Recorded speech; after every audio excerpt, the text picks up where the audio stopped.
danna mana subscribe da kuma ƙararrawa domin samun shirye-shiryenmu da zaran mun ɗora.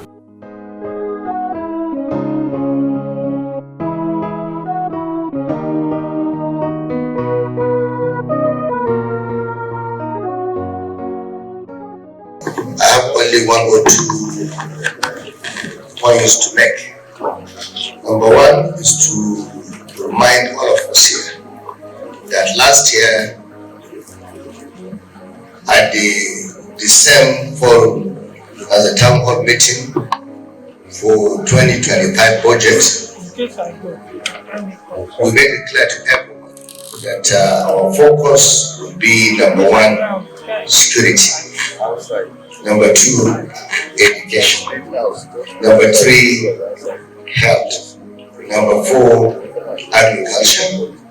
Number five, social investment. That is ensuring that we support our teeming population, the household, the SMEs, and small businesses, particularly the small and the farmers. And number five, we also made it clear that we are going to deepen citizen engagement, meaning we'll carry everyone along in the decision making in our own government. Today I'm happy because of the input we received in our last town hall meeting. The majority of the people that spoke in the last meeting made it clear to us that we had infrastructural deficit, particularly in some rural local governments. We went back, we sat down with my team, and we realized that the observation made at that very important town meeting was accurate, meaning about 12 local governments out of 23 local governments of our state did not benefit from 1 kilometer in 12 years. That was true. Today I'm happy to say that there's no local government in Kaduna that is not benefiting from our rural transformation drive as we're speaking. We're not talking about a kilometer. We are connecting our local governments. For instance, we are constructing about 35 kilometers of asphalt road connecting Chukun local government to the local government, meaning we are looking at the local governments that majority of our people are farmers. We believe the only way we can be able to address this infrastructure deficit is to connect our markets with our farm. Again, we are also linking and connecting Koru local government with Kubo local government, constructing 24 kilometers of road. Most of these roads I'm talking about, they are about 95% completion. Not that we're just starting. And of course, a lot of people here have spoken about Benungwali. Benungwali, unfortunately, did not benefit from even 2 kilometers in 12 years because of most of these crises. But today, I'm happy to stand before you to say that in Benungwali, we are constructing 35 kilometers asphalt road today. And that is the longest road by this government, costing us about 30 billion to construct the road, connecting 17 communities within Benungwali. Most of these communities are farmers. And the only reason why we're doing that is simply because there must be price for peace. A lot of people within Benungwali are happy because we are now enjoying peace. We have reclaimed 500,000 hectares of farmland across Kaduna State that were abandoned in the last 7-8 years. But today, our farmers have happily gone back to their farms and they're farming now. That is the reason why we are maintaining our position in Nigeria as number one in maize production, number one in ginger production, and number two in soybean production. That is facts, and I'm talking using data. Again, same about roads. We are connecting. When we came, we realized that Sanga local government had nothing in terms of roads. We are constructing 22.5 kilometers from Sanga, connecting them with Jama local government, which is as much. Not to talk of the road we are constructing from Zangonkata, which is 24.7 kilometers connecting Zangonkata from Madakia to Jama local government. That is what. Soba local government have not benefited from anything. But today in Soba, we are constructing 13-kilometer road connecting Soba to other part of the neighboring local governments. Still in Soba. Not to talk of other roads we have just started. When you go to the local government is not a local government that have not benefited much in terms of road construction. But because of that, we had complaints from some of our supporters and even some of the traditional rulers, religious leaders. And today, in the local government alone, we are also constructing 14.2 kilometers in the local government, which is in the local government. So, because of time, I'm just summarizing what we've done. There is no local government in Kano. We're not talking about 2 kilometers. Some are benefiting 20 kilometers, 25 kilometers. That is the reason why, as we are speaking, we have embarked on 787 kilometers. To date, we have completed almost half of those roads, commissioning about 44 of them. And by the grace of God, in the next few months, we should be finishing the phase 1, and the phase 2 is about 550 kilometers as we are speaking.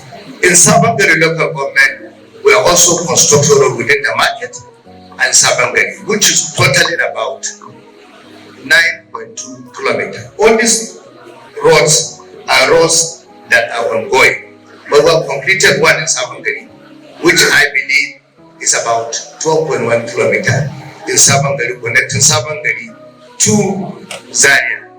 That was the one we just completed and commissioned. Only recently, we had a very unfortunate situation in Kudan local government where some of our people traveled to Jos, and they made an unfortunate incident where some of them died because of the incident happened. We went there and they told us what they want is road, not only road, and a hospital. Today I'm happy. We are constructing 6 kilometers connecting Kudan with Sabangari. So most of these roads, as I mentioned, in your local government, we are also constructing road about 7 kilometers, that is in Yakawada, and another 5.2 kilometers within Giwa, totaling about 12 kilometers in your local government. So we can go on and on, but we have no time. When we are talking about rural transformation, the reason why when we look at it holistically, we believe you cannot talk about development. And I'm looking at the chairman of Kagarko. You want me to mention Kagarko? We have done Kagarko and commissioned Kagarko training. That has been done and commissioned. Kaduna South, we are embarking about 4 roads in Kaduna South. As we are speaking, totaling about 19.2 kilometers within Kaduna South. So there is no local government in Kaduna State today who are not constructing road. In Makarpi, that road was given to us by the SSG. SSG came to me and reminded me that during the campaign, the people of Makarpi made mention of a particular road. Today I'm happy. We have done the groundbreaking and the road is about 60% completion right now. Coming to the healthcare, I'm happy to announce all of you here that today in Nigeria, no state have moved their primary healthcare centers from level 1 to level 2, numbering 255, except Kaduna State. We are number 1. The only state next to Kaduna is about 100, and we are at about 255. For me, it's one of the most important achievements, and that is the reason why we won the award only a few months ago as the best in primary healthcare in the whole of Northwest and second in Nigeria. But with the way we are going, I'm not that in my mind, we will be number 1, not number 2 in the next few months. Again, when we came, we realized that our general hospital were dilapidated, completely abandoned, and most of our people have to travel to the neighboring states for their medical attention. Today, we reconstructing, re-equipping, and remodeling 16 general hospitals across Kaduna State out of 32. And we have completed, out of the 16, 9 have been completed as we are speaking and commissioned. Again, it is important also to make mention of what we are doing in agriculture.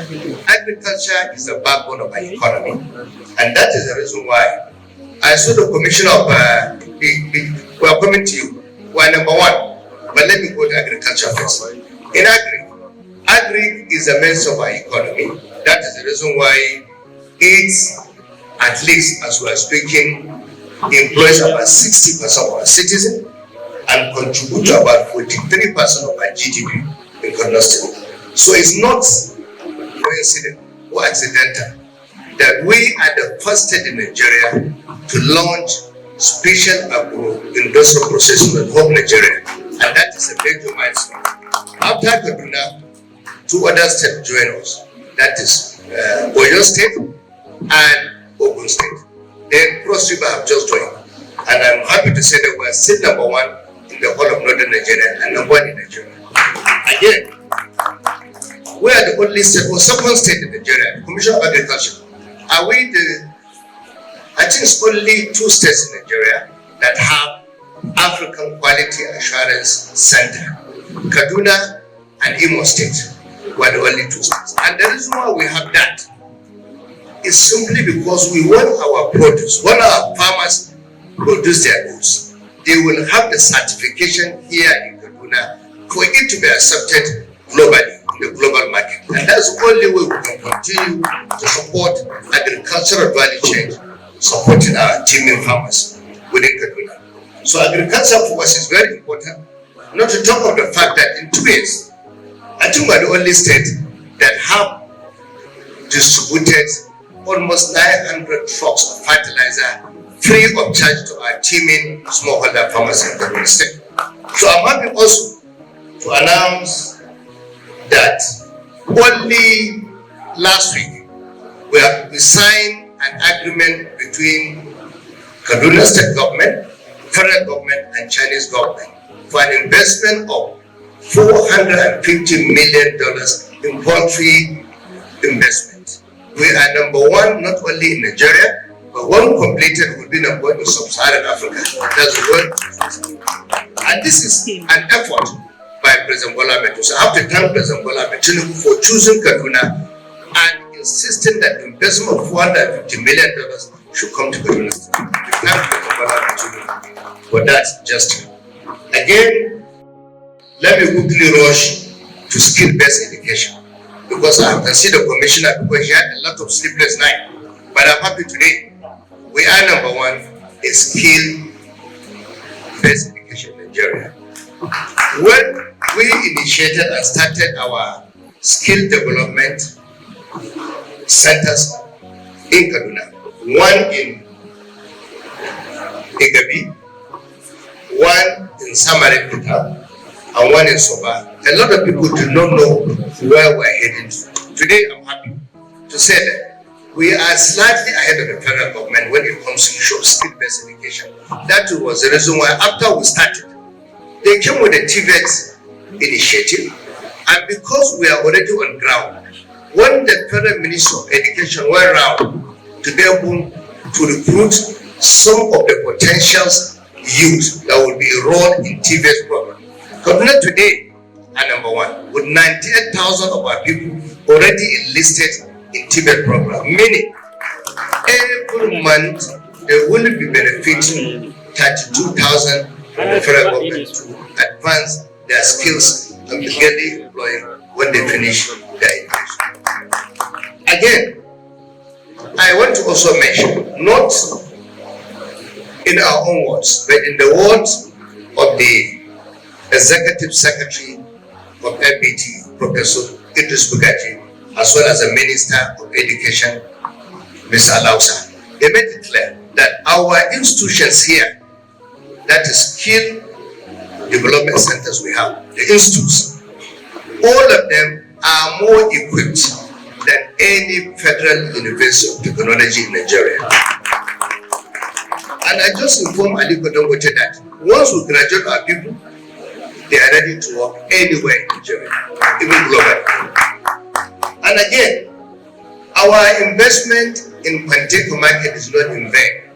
When we came, we studied the informal sector around Africa, and we were made to understand that Juankali in Kenya was #1 informal skill hub in the whole of Africa. But today, Panteka have overtaken Juankali of Kenya. We are #1 in Africa. And we have been able to convince FBTE to give the artisans of Panteka the highest certification for them to work anywhere globally. So in skill development, we are #1. In agriculture, we are #1 in many things. Then transportation. For me, it is where I'm more happy because transportation is very important. When we came in, we were told that only Lagos can have light rail. Only Lagos can have BRT. Because as we are speaking, no state have BRT except Lagos. No state have light rail except Lagos. Today, I'm happy to announce that in the next 4 to 5 months, we will do the groundbreaking for the BRT in Kaduna State. That means we'll be second next to Lagos in the whole of Nigeria. We're not talking about northern Nigeria. Again, the light rail, because of what we've done in transportation, President Bola Tinubu again decided to deliberately support Kaduna for us to have our light rail, which will be 44 kilometers from Rigachukun up to Sabantasha and from Rigasa up to Millennium City. Put together is 44 kilometers. And it will be, let me mention, ours will even be more later than the one of Lagos, and I've told you. So we are not only compared with Lagos, but ours is a bit more by the principle. So what is there again? Is there anything? No. The most important thing, let me not forget. When we came, we made it clear. All this development I've mentioned could not have been possible without peace, unity, and togetherness. And I'm happy to say that with the support we have received from the likes of Mala Abakar, Mr.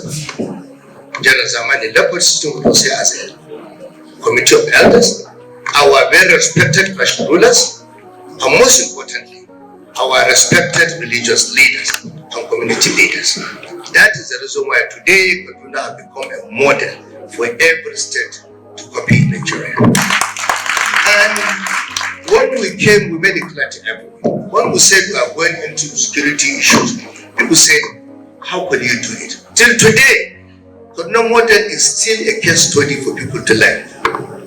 I went to Lagos a few days ago. I did a lecture.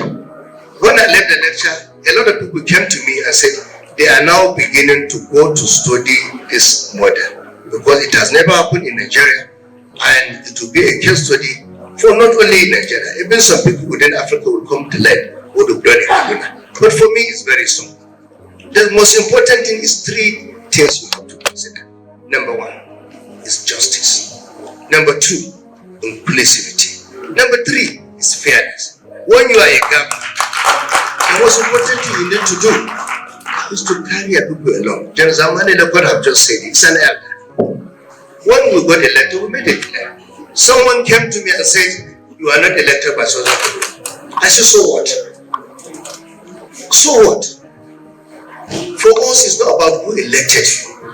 When you take Quran, the day we took Quran, on 29 May 2023, a lot of people do not sit down and understand their word. You have to go and look at their word, line by line, word by word. People thought it's just taking Quran, reading an oath before the chief judge of the state and going to go home and sleep. It is beyond, it's more than that. It's about fairness, it's about justice, it's about equity. And we sat down. To make it clear to everyone, we're taking development to every part of our own state, irrespective of political affiliation, religious affiliation, or even tribal affiliation. But today, we're taking development everywhere. That is the reason why when some people came to me and said, why is it that everyone in Southern Kaduna is coming back to APC? I say it's not a rocket science, because as a politician, you must follow what your people want. When their people believe there's justice, there's equity, they have nowhere to go than to go to be part of the mess. And our state, we're talking about what? It's about the interest of Kaduna. We don't have any other state in Kaduna. And that was the reason why when we kept emphasizing. When I remember when I attended the Christmas carol, someone said, why? I said, why not? Why not? Because as far as I'm concerned, we are one, whether we like it or not. We will remain one by the grace of God. We must continue to consider our diversity as our strength. Kaduna is a special state. And as it in Lagos, we are the political and spiritual capital of northern Nigeria. If Kaduna work, northern Nigeria will work. If Kaduna fail, northern Nigeria will fail. That is a fact. So repositioning Kaduna is repositioning northern Nigeria. Today, after this program, I'm receiving area consultative forum. Where are they still in the system of Kaduna? It is the legacy of Samuel Bello, and nobody can be able to throw away that legacy. At this juncture, because of the time, I have a lot to say, because I was a parliamentarian, so I don't speak. And that's the reason why I can talk, but there is no time. But I want to thank you. But what I can say in essence is the essence of this budget discussion is to get your input. Like I said, all of us sitting on the high table here, nobody has monopoly of wisdom. That is why we listen to what our citizens want. Whatever you want is what we do. And that is the reason why when this commissioner came to me about 10 million per word, I said, no, let make it 100 million. And the 100 million will not be decided by this high table. We will go to the grassroots to tell us what they want. That's governance. And today, we don't have any problem, because when we signed the executive order 2.5 years ago, we brought back 2.5 million vulnerable underserved and poor people to financial services sector. Meaning, you can sit here and support millions of underserved across Kaduna State who are in the rural areas and improve their economic prosperity, improve their own lives without going to anywhere. That was the reason why we insisted everyone must be financially included. I want to thank you. I'm getting signal from the high table that my time is up. So thank you very much. Thank you.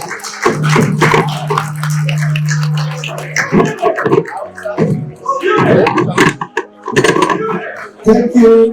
May we all rise for Nigeria's national anthem. Thank you. Please let us all rise for Nigeria's national anthem. The national anthem, please.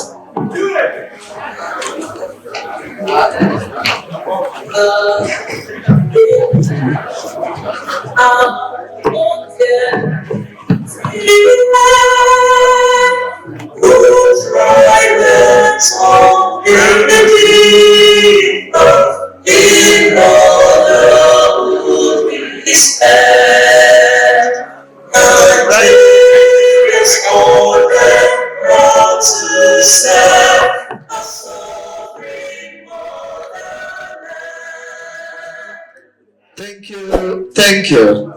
Danna mana subscribe da kuma ƙararrawa domin samun shirye-shiryenmu da zaran mun ɗora.